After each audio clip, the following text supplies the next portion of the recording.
Hello friends and dear students, आज हम rectangle में प्रूव करेंगे कि रेक्टेंगल के जो डायगोनल्स होते हैं वो एक दूसरे को बाइसेक्ट करते हैं। बाइसेक्ट का मतलब होता है divide in two equal parts, यानी दो बराबर भागों में किसी चीज का बंटना, वो आपका कहलाता है बाइसेक्ट। अब हम आज प्रूव करेंगे। तो आपको रेक्टेंगल गिवन है, तो पहले आपको रफ स्केच बनाना है रेक्टेंगल का। तो पहले आप रफ स्केच ड्रॉन करेंगे।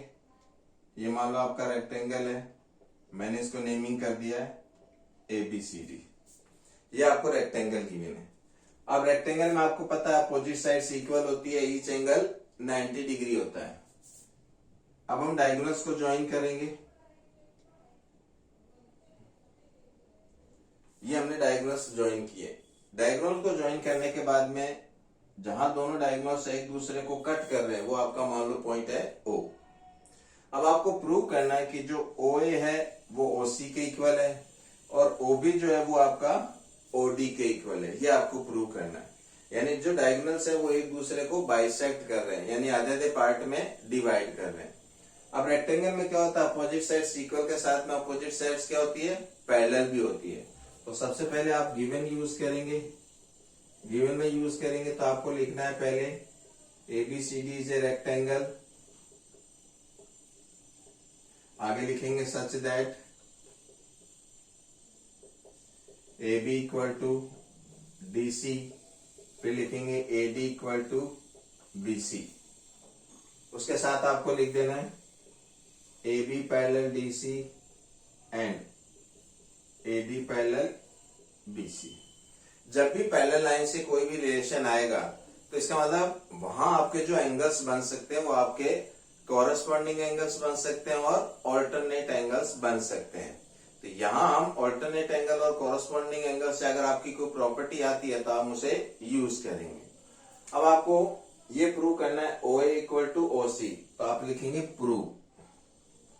अब प्रूव में आपको चाहिए AO equal to OC and OB equal to OD, यानी ये जो आपका OA है ये OC के इक्वल है और ये जो OB है ये आपका OD के इक्वल है। ये प्रूव करना है। जब इनको हम ध्यान से देखते हैं तो आप ध्यान से देखेंगे तो आपके आमने सामने दो ट्राइंगल बनते हैं। एक आप लिख सकते हो AOB, दूसरा ले सकते हो COD, या आप ले सकते हो BOC और AOD। मैं ये सामने के ट्राइंगल ले रहा हूं, यानी मैं ले रहा हूं ट्राइंगल AOB और दूसरा ट्राइंगल ले रहा हूं COD। जब दोनों ट्राइंगल को हम ध्यान से देखते हैं तो एक चीज हमारे पास आ जाती है, वो चीज आती है AB इक्वल टू DC। ये हमारे पास में गिवन है, यहां लिखा हुआ है। अब हमारे पास और दो चीजें नहीं है, तो इसके लिए आपको क्या करना है, यहां नेमिंग करनी है। मान लो ये एंगल 1 है, इस एंगल को नेमिंग कर दो 2। ये मान लो आपका एंगल है 3, ये आपका एंगल है 4। जब आप ध्यान से देखेंगे तो AB और DC पैरेलल है और ये ट्रांसवर्सल लाइन है। इसका मतलब ट्रांसवर्सल लाइन के अपोजिट जो एंगल्स बनते हैं वो आपके बनते हैं ऑल्टरनेट एंगल्स। इसका मतलब 1 और 2 ऑल्टरनेट से इक्वल हो जाएंगे और 3 और 4 भी ऑल्टरनेट से इक्वल हो जाएंगे। तो आपको सब यहाँ चलना हमें प्रूफ में। यहाँ हमारी कंस्ट्रक्शन होगी नहीं, इसलिए हम कंस्ट्रक्शन नहीं लिखेंगे। अब आपको लेना है इन ट्राइंगल। पहला आपका ट्राइंगल लेंगे AOB और दूसरा आपको ट्राइंगल लेना है COD। अब हम यूज करेंगे, यानी आपका AB पैरेलल दे रखा है DC के, तो आप यहां यूज करेंगे तो आपका एंगल 1 इक्वल होगा एंगल 2 के, यानी किसके कारण से होगा तो आपको लिखना है एंगल 1 इक्वल टू एंगल 2। क्यों है, क्योंकि आप लिखोगे AB parallel DC and AC is a transversal line, यानी जो तिर्यक रेखा है वो आपकी AC है। तो इसका मतलब ये ऑल्टरनेट एंगल से इक्वल हो गए। इसका मतलब इसके लिए जो प्रॉपर्टी लगी है वो आपको लिखना है ऑल्टरनेट एंगल्स। तो पहली आपकी चीज आ गई एंगल। अब हम चलेंगे साइड में, यानी AB इक्वल आपका DC के, तो आप यहां लिखेंगे AB इक्वल टू DC। यहां आपको स्टार्टिंग में हमने गिवन में लिखा था तो इसलिए यहां भी गिवन में लिखना है। और अगर गिवन नहीं लिखना चाहते आप तो यहां लिख सकते हो opposite sides. Opposite sides are equal, यानी जो रेक्टेंगल है उस रेक्टेंगल की अपोजिट साइड्स इक्वल होती है। अब हम थर्ड प्रॉपर्टी लेंगे तो आएगा एंगल 3 इक्वल टू एंगल 4। तो आपको यहाँ नीचे लिखना है एंगल 3 इक्वल टू एंगल 4। ये भी दोनों किसके कारण से हैं? ऑल्टरनेट एंगल्स के कारण से। तो आप पहले लिख लो ऑल्टरनेट एंगल्स। उसके बाद आपने ऑल्टरनेट एंगल्स कौन सी प्रॉपर्टी से लिया है? तो कौन सी प्रॉपर्टी है? यानी ए बी पैरेलल है डीसी के। फिर लेकिन अब ट्रांसवर्सल लाइन आपकी चेंज होगी, ये आपकी ट्रांसवर्सल लाइन होगी बीडी। तो यहां आप लिखेंगे A B parallel DC and BD is a transversal line. मैं ट्रांस को शॉर्ट फॉर्म में लिख रहा हूं, ये आपके पास में यूज हो गया। जब भी हम थ्योरम में चलेंगे तो जो आपकी चीज गिवन है या किसके कारण से गिवन है या कोई चीज क्यों आ रही है, तो वो आपको उसका रीजन उसके सामने यूज करना है।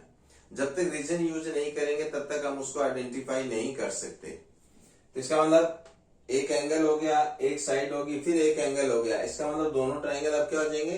कॉन्ग्रुएंट।